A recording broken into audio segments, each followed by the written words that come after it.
Agora, o terceiro dom de revelação, que é o discernimento de espíritos, a gente precisa entender devidamente. A palavra discernir,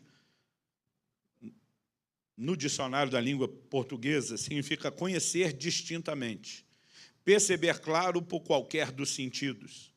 Já a palavra que aparece no original grego, diacrisis, ela significa a habilidade de discernir, discernimento ou julgamento, né? Então, basicamente, a Bíblia está falando dessa capacidade de discernir espíritos. Eu quero deixar claro que isso não é intuição, é percepção espiritual, é intervenção de Deus.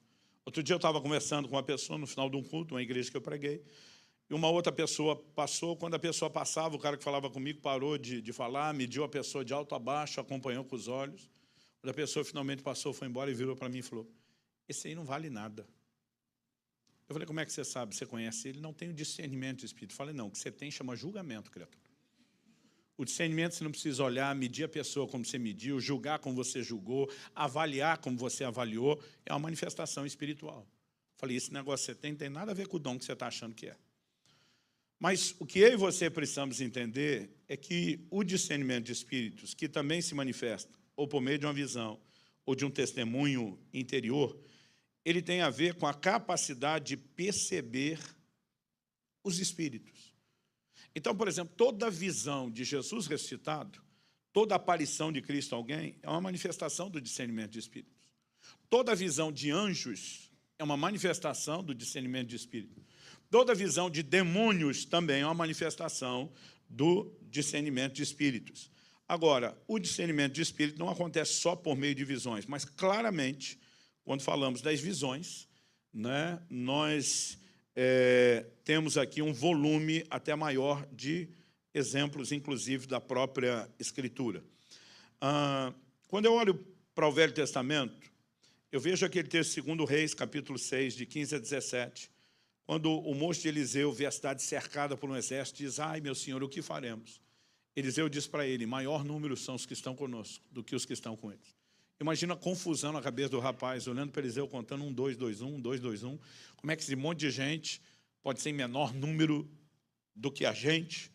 E Eliseu olha e diz: Senhor, abre os olhos desse moço para que veja. Eliseu está falando dos olhos naturais? Não. Os olhos naturais estão funcionando bem, ele está vendo o problema, está vendo o exército. A Bíblia diz: Deus abriu os olhos do moço, não os naturais, que já estavam funcionando, os espirituais. Ele viu que em todo aquele monte, em volta de Eliseu, havia carros e cavalos de fogo. Ele começa a discernir um exército que é invisível ao olho natural, que são os anjos de Deus. E eu e você precisamos entender que nós estamos rodeados de anjos o tempo todo, gente. A Bíblia diz: o anjo do Senhor acampa-se ao redor daqueles que o temem e os livra. A Bíblia diz que os anjos são espíritos ministradores, Hebreus 1,14, enviado a serviço dos que hão de herdar a salvação. Há uma movimentação angelical contínua à nossa volta. O fato de eu e você não enxergar não significa que isso não seja real. Mas porque não vemos, muitas vezes não tomamos conhecimento, a gente não entra na percepção dessa realidade. Mas ela está lá. Um outro exemplo bíblico está em 1 Reis, no capítulo 22, dos versos 9 a 23, quando a Bíblia diz que Micaías, o profeta Micaías, percebe que centenas de profetas estão diante de Acabe, estão falando movidos por um espírito de mentira. Ele tem uma visão de Deus, ele vê exatamente como o processo, né, acontece, como tudo foi determinado diante de Deus, e ele tem um entendimento de que todas aquelas manifestações proféticas que estão acontecendo diante de Acabe não procedem de Deus, são um espírito de mentira, são um espírito de engano. E por quê? Isso é a manifestação do discernimento de espíritos, quer venha por visão ou pelo testemunho interior. Em Atos 10, quando o anjo de Deus aparece a Cornélio, essa é uma manifestação, né, do discernimento de espíritos. Em Atos 16, de 16 a 18, a Bíblia diz que Paulo percebeu que uma mulher na cidade de Filipos estava com um espírito de adivinhação. E ele diz: em nome de Jesus, eu te ordeno que saia dela. Como que ele percebeu isso? Pelo discernimento de espíritos. Aqui nós não temos uma visão, provavelmente um testemunho interior, né? Quando o apóstolo Pedro, no telhado, tem uma visão, né? a Bíblia nos mostra um lençol sendo baixado diante dele. Existe uma revelação que está acontecendo e que está em andamento. Por meio dessa revelação, nós temos do lado de cá o que está muito mais para uma palavra de sabedoria. O Senhor está dando orientações sobre o encontro que ele terá com Cornélio, sobre a maneira como ele deve se conduzir, que vai ser explicada depois. Mas do lado de cá, paralelo, né, em Atos 10, Cornélio está tendo uma manifestação do discernimento de espíritos e um anjo falando com ele, mandando chamar Pedro, que está sendo preparado por meio de outro dom para poder entrar em contato com ele. Quando falamos da revelação seguida de conselho, nem sempre o conselho é só para outra pessoa. Por exemplo, quando Jesus aparece para Ananias numa visão e diz que ele tem que orar com Paulo, ele diz para que ele seja cheio do Espírito Santo, para que ele volte a ver. Está falando de coisas que Ananias teria que fazer, beneficiariam Paulo, mas seria a forma como ele teria que ministrar. É interessante como essas visões elas podem se relacionar.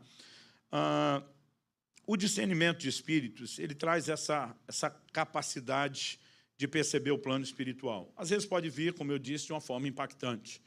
Né? Quando eu tinha 7 anos de idade, o Paulo 5, uma conta que é fácil para eu fazer, porque lá em casa eu sou do meio, o Paulo é o caçula, e temos o Adriano, o mais velho, que é 2 anos acima de mim. Então, meu irmão tinha 9 anos de idade. Nós estávamos, como família, vivendo um momento muito difícil. Alguém disse que eu lembro de um dia que meu pai, empolgado, falou para minha mãe, e eu, criança, ouvi. Eu vou Zeni, ele falava para minha mãe, o que esse escritor disse, ele estava lendo algum livro. Ele dizia, o bom de chegar no fundo do poço é que não tem mais como ficar pior.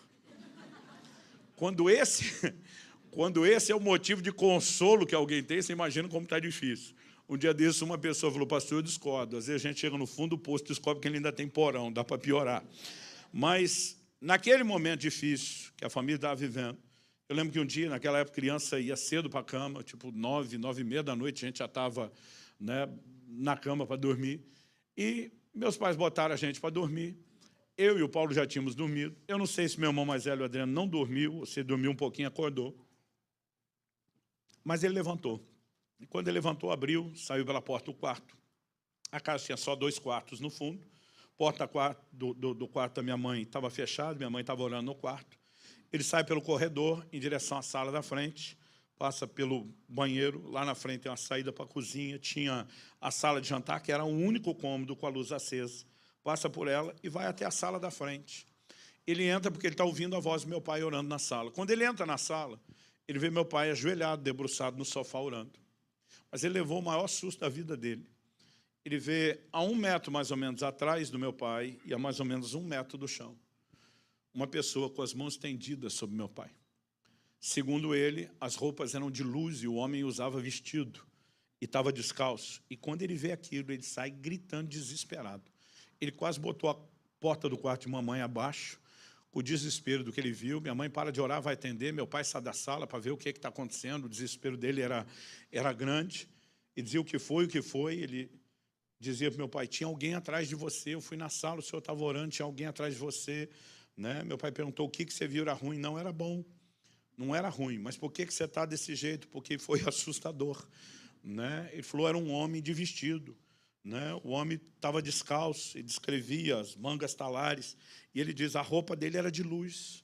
Mas ele estava atrás do Senhor com as mãos estendidas. Sabe, é uma coisa assim que até hoje você conversa com meu irmão, está vívido dentro dele aquela experiência. E a consciência de que a gente está debaixo do cuidado de Deus ficou bem maior a partir do momento que alguém percebeu. Eu acho que nós ficamos uns 3 meses lá em casa sem brigar depois disso. Quando a gente se estranhava, lembrava, o anjo, deixa quieto e tal. Mas aquela sensação do cuidado de Deus foi muito pontual. Né? Agora, sempre que falamos de uma visão, a carga de detalhes é muito maior. Eu uma vez estava ministrando em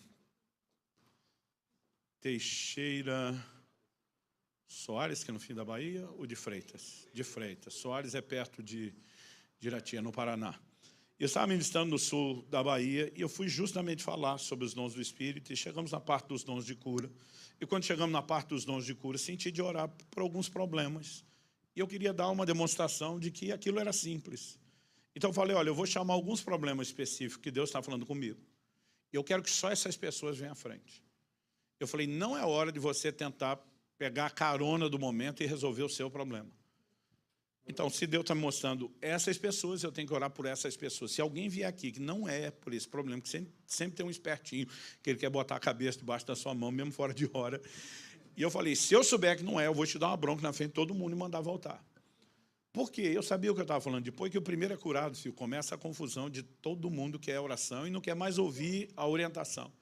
Então, fui muito claro, repeti aquilo, todo mundo acompanhou sim. Aí chamei as pessoas. Bom, dito e feito. Você orar por um foi curado, por outro foi curado, o outro foi curado. Daqui a pouco uma senhora levanta e vem à frente. O grupo está do lado de cá, ela para um pouquinho perto. Eu vejo ela parada olhando, eu digo, tudo bem com a senhora? Tudo. Falei, o que a senhora está fazendo aqui? Aí eu vim para o senhor orar por mim. Eu falei, qual é o seu problema?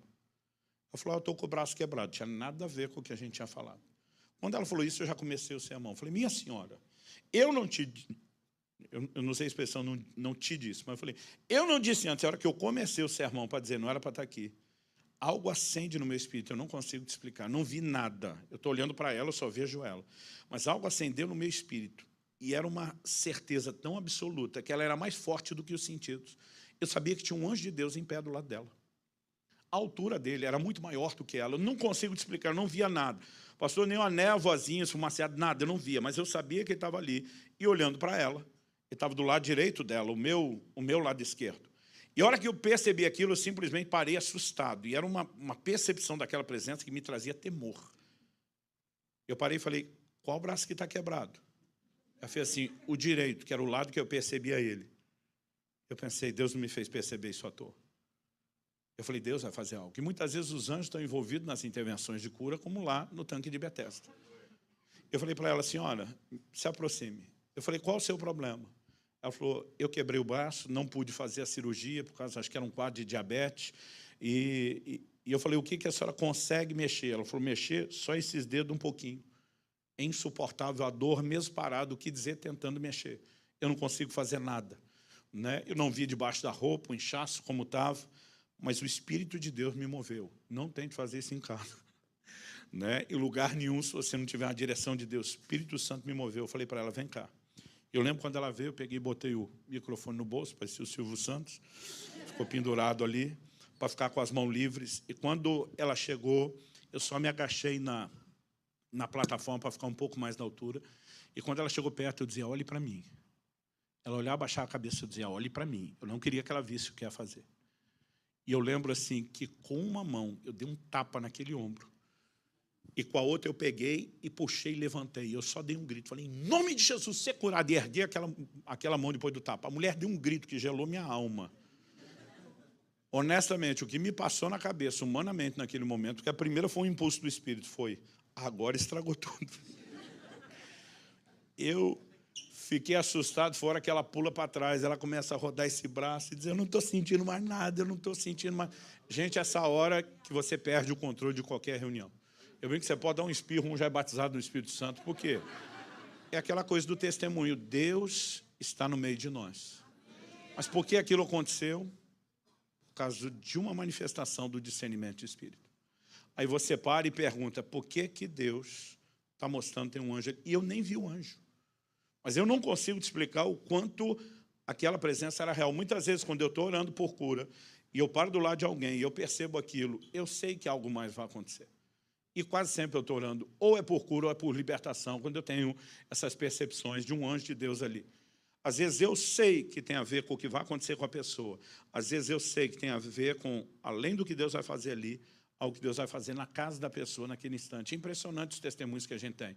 Agora, é toda hora? Não. Para mim, são experiências que acontecem de vez em quando, mas a soma delas é muito interessante. O discernimento de espíritos não é apenas você discernir demônios. Tem gente que acha que discernimento de espírito é uma ferramenta só para libertação, para saber que tipo de... Deus pode nos levar a mover dessa forma? Sim. Mas o discernimento de espírito também é para perceber anjos, também é para perceber a presença do Senhor, é para perceber um mundo espiritual.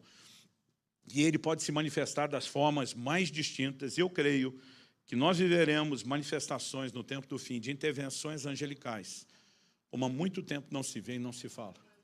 Eu creio que isso vai ser restaurado, restituído a um nível diferenciado em relação àquilo que temos vivido. Quando você lê o livro de Atos, você vê muita intervenção angelical. E eles não se aposentaram, eles ainda estão em plena atividade. E nós precisamos crer que Deus vai usar isso, né? Esse tipo de experiência, de operação dos dons, não apenas para você dizer que viu. Alguém pode ter uma experiência, e alguém pode ser usado por Deus nesse nível de percepção para promover algo na vida de outros. Naquele momento, Deus me fez perceber isso, para que, em vez de mandar a mulher embora, eu fosse um instrumento de Deus. Ela levantou e veio até ali porque havia fé. Provavelmente a fé dela, né, ativou aquela manifestação que até então a gente não tinha. E a fé dela, por sua vez, foi ativada pela operação de outros dons que levaram a gente a reconhecer que Deus estava no nosso meio.